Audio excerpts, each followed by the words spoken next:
ده مش فيديو عن الكورة، والإجابة مش بديهية، وبوعدك إنك هتخرج فاهم قانون هتقدر بيه تخلي أي فكرة عندك أو مشروع أو حتى محتوى قيمتها حرفيا تضرب 100 ضعف قيمتها الحقيقية. ومش هتكلم كلام متزوق واقول يعني هارد راك وجود جود.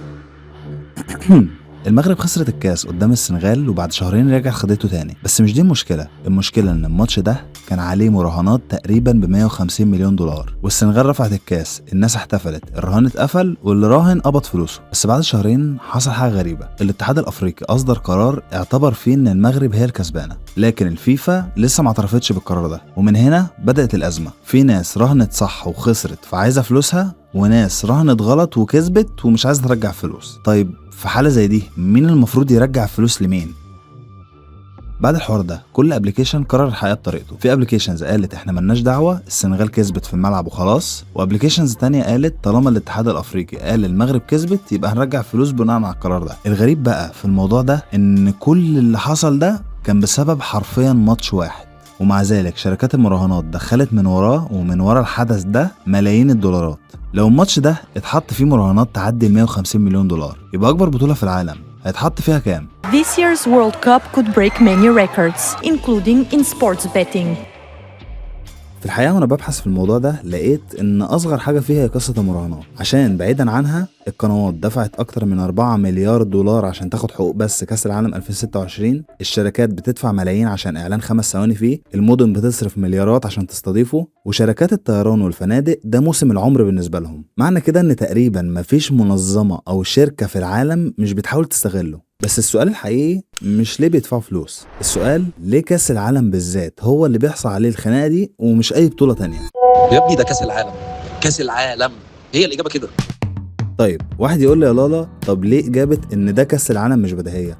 لان فكرة ان عشان ده كاس العالم دي مش تفسير. انا مش بسأل ليه الناس بتحب كاس العالم، انا بسأل ايه اللي كاس العالم عنده ومفيش حاجة تانية قادرة توصلها. هل بسبب المنتخبات وعشان الشعوب بتتفرج على بلادها مثلا؟ طيب ليه اي بطولة منتخبات تانية مش بتعمل نفس التأثير بتاعه؟ بطولة اليورو مثلا فيها منتخبات زي فرنسا، اسبانيا، انجلترا، المانيا، ايطاليا، البرتغال، وبرضه مش عاملة نفس التأثير بتاع كاس العالم. كاس العالم للسيدات منتخبات وشعوب، والمفروض ان الناس برضه بتشجع بلادها، بس لو سألت حد في الشارع عن تشكيلة منتخب السيدات بتاعت بلده بنسبة 90% مش هيعرف ان هم عندهم منتخب سيدات اصلا. ماشي، هل بسبب ان هو بيجي كل 4 سنين؟ كاس العالم للسيدات والالعاب الاولمبية واليورو بلاد ومنتخبات وبيتعملوا كل 4 سنين، وبرضه محدش بيوقف الدنيا عشانهم زي كاس العالم. طيب ممكن يكون مثلا بسبب ان هو الكرة فيه قوية ولعب خطير بقى وكده. بطولة اليورو فيها اقوى منتخبات العالم، يعني مفيش حاجة في البطولة دي اسمها ماتش سهل. امبابي ذات نفسه قال ان ماتشات اليورو اقوى من كاس العالم. qui est très compliqué, pour moi plus compliqué qu'une Coupe du Monde. طيب تعرف ايه المجنون اكتر بقى؟ افتتاح كاس العالم ذات نفسه اللي هو فيه نفس الجمهور وهي البطولة وبرضه ال4 سنين، ومع ذلك بعد اسبوع الناس بتنساه عادي. فمعنى كده ان ولا المنتخبات ولا البلاد ولا الندرة ولا النجوم ولا الحفلات ولا الانتاج الضخم هم الاجابة، يبقى لسه فيه سبب اعمق. طيب لو بصينا على تفسير اللي حصل مع المنتخب المصري قدام الارجنتين هنلاقيه غريب شوية. اصل هما ليه كانوا مهتمين قوي كده بوجود ميسي؟ بعيدا بقى عن نظريات المؤامره والكلام ده، يعني مش ده موضوع الفيديو، بس هنكتشف هنا ان كاس العالم هو مش حدث بيبيع كرة بس، هو بيبيع انتباه. ميسي لو كان خسر وخرج من كاس العالم، الفيفا كانت في يومين بس هتخسر اهم 2 لعيبه في البطوله كلها، واكتر 2 مؤثرين في تاريخ الرياضه، واكبر مولدات انتباه في العالم. الاتنين دول لوحدهم عندهم اكتر من 1.2 مليار متابع على انستجرام. ماتش الارجنتين وفرنسا في نهائي كاس العالم اللي فات اتفرج عليه اكتر من 1.4 مليار انسان حول العالم. طيب بلاش نهائي، ماتش الارجنتين والسعوديه، ماتش في المجموعات يوم 3 الساعه 1 الظهر في عز مدارس والناس رايحه شغلها، اتفرج عليه 320 مليون بني ادم.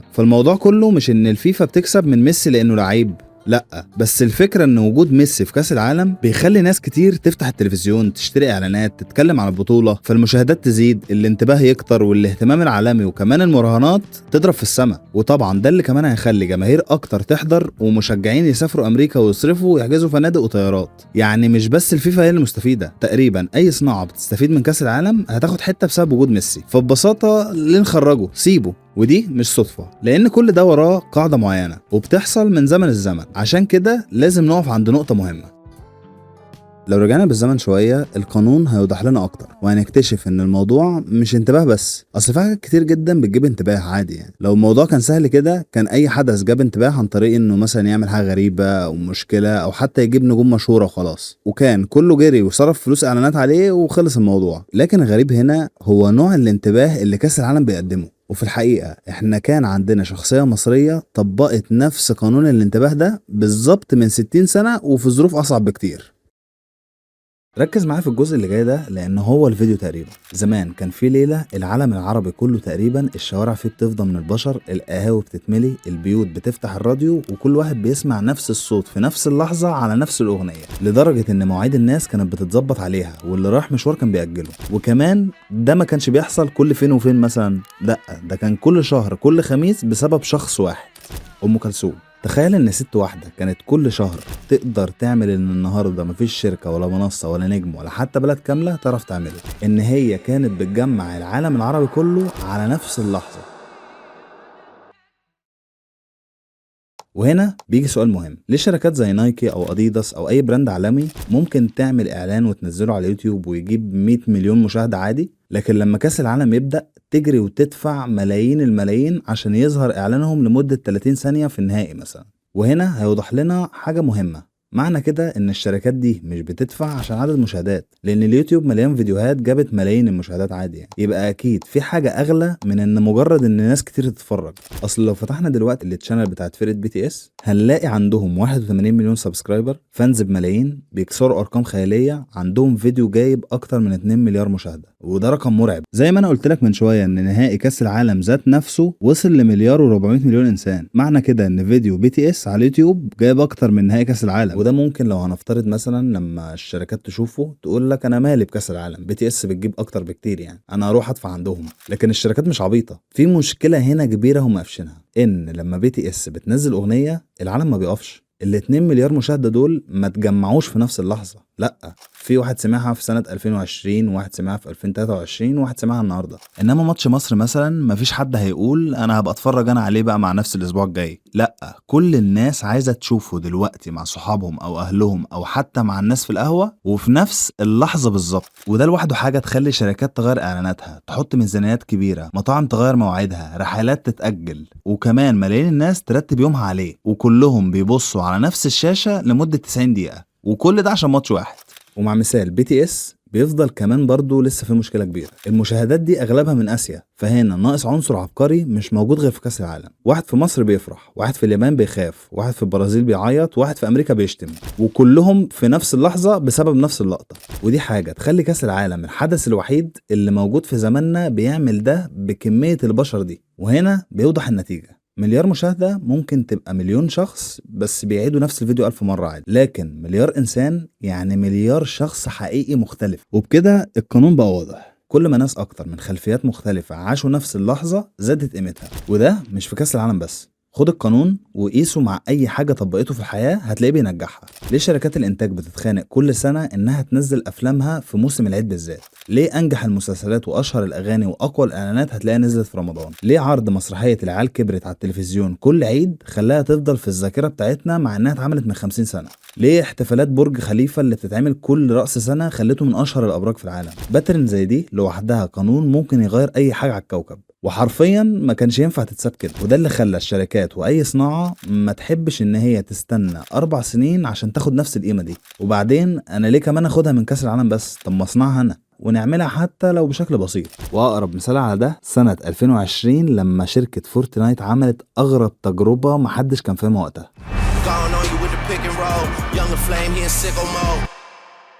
فورتنايت بدل ما تنظم حفلة على أرض الواقع ومكان وتذاكر، جابوا ترافيس سكوت قالوا له بقول لك إيه، أنت هتعمل حفلة ببلاش أي حد يحضرها وهتغني فيها جوه اللعبة والناس كلها هتتفرج عليها في نفس اللحظة. ونتيجة ان فورتنايت فهمت ان الناس مش جاية تلعب، الناس جاية تعيش حدث مع بعض، اكتر من 12 مليون انسان من دول مختلفة، اللي مهتم باللعبة واللي مش مهتم، اللي بيحب الاغاني واللي ما بيحبش، دخلوا واتفرجوا عليه كلهم في نفس الثانية. وكمان مبيعات المنتجات الخاصة بترافيس سكوت اللي كانت في اللعبة حققت حوالي 20 مليون دولار في وقت قصير جدا. واسم فورتنايت كان على كل منصة على السوشيال ميديا، وملايين الناس اللي اصلا كان عمرهم ما لعبوا اللعبة بقوا بيتكلموا عنها، ان ازاي شركة العاب عملت حدث خلى العالم كله يبص عليها في نفس اللحظة. في الحقيقة الشركات ما عملتش حاجة جديدة، هي بس اكتشفت حاجة البشر عارفينها من آلاف السنين، إن الإنسان مش بيحب الحدث الكبير عشان الحدث نفسه. في كأس العالم مثلا هتلاقي الشباب، البنات، الأطفال، العواجيز، كتير جدا منهم ممكن يكونوا عمرهم ما اهتموا إن هم يشوفوا ماتش كورة أصلا، وحرفيا في ناس ما تعرفش قانون واحد عن الكورة وبيتفرجوا، وده لأنهم مش بيشوفوه كماتش ولا جودة كورة ولا عشان بيعشقوا منتخب، هما بيشوفوا اللحظة دي عشان يحسوا ان انا مش لوحدي، في ملايين من الناس حاسين بنفس الاحساس ده دلوقتي. ودي حاجة بدائية قوي جوانا، لما حد بلده تجيب جون هو بيفرح لانه عارف ان في نفس السنة دي في ملايين زيه حسوا بنفس الاحساس، فبيبقى لحظتها هو مش مجرد واحد بيتفرج على ماتش، هو جزء من حاجة كبيرة، ذكرى، جزء من حاجة اكبر من اليوم العادي ومشاكله صغيرة. فعشان ده هتلاقي دايما الناس بتشوف الماتش مع صحابهم، اهلهم، او حتى في تجمع كبير. وبعيدا اصلا عن كاس العالم، صعب قوي تلاقي انسان بيعيش حدث جماعي لوحده ومبسوط. هو مش مستحيل بس صعب جدا. مثال بسيط مثلا، ناس كتير ممكن تقعد سنه ما تخرجش عادي، بس في العيد ناس كتير قوي بتزعل انها ما خرجتش وقعدت في البيت، وده بسبب ان هم متخيلين ان كل الناس بره فرحانه في اللحظه دي وهم الوحيدين اللي قاعدين وما خرجوش، وبالاخص كمان في الموضوع ان هم ما كانوش جزء من الحدث ده. وعشان كده ما تسالش ازاي اخلي ناس اكتر تشوفني، اسأل ازاي اخلي الناس يعيشوا نفس اللحظة مع بعض ويكون الحدث مهم بالنسبة لهم وفي مشاعر. لو عرفت توصل لدي مش هينفع ما تكونش مؤثر، يعني ما ينفعش. ومش شرط ملايين، حتى لو قدرت تجمع 100 شخص بس هتقدر بحركة زي دي تضيف قيمة الحاجة بتاعتك بشكل كبير جدا. وده بيفسر برضو ليه اغلب اعلانات رمضان كلها مهتمية بفكرة اللمة والعيلة والتجمع. وده السبب الحقيقي ان كاس العالم لحد النهارده هو لسه اغلى حدث رياضي على كوكب الارض. زمان كان سهل على اي صناعه تخلي العالم كله يتفرج على نفس الحاجه في نفس اللحظه، هو تلفزيون واحد في كل بيت واربع خمس قنوات بالكتير. لكن دلوقتي ده بقى شبه مستحيل، لان السوشيال ميديا والاعلانات والتلفزيون بيوصلوا لعدد ناس رهيب فعلا، بس ده في الاساس اللي عمل تشتت. عشان كده كاس العالم بيفضل الحدث الوحيد اللي لسه فيه كل العناصر دي. بس كده، ما تنساش تعمل سبسكرايب عشان الشانل دي هتفيدك جدا، وده الانستجرام بتاعي لو حابب تبعت لي ونبقى اصحاب. كان معاكم عبد الله لالا، سلام.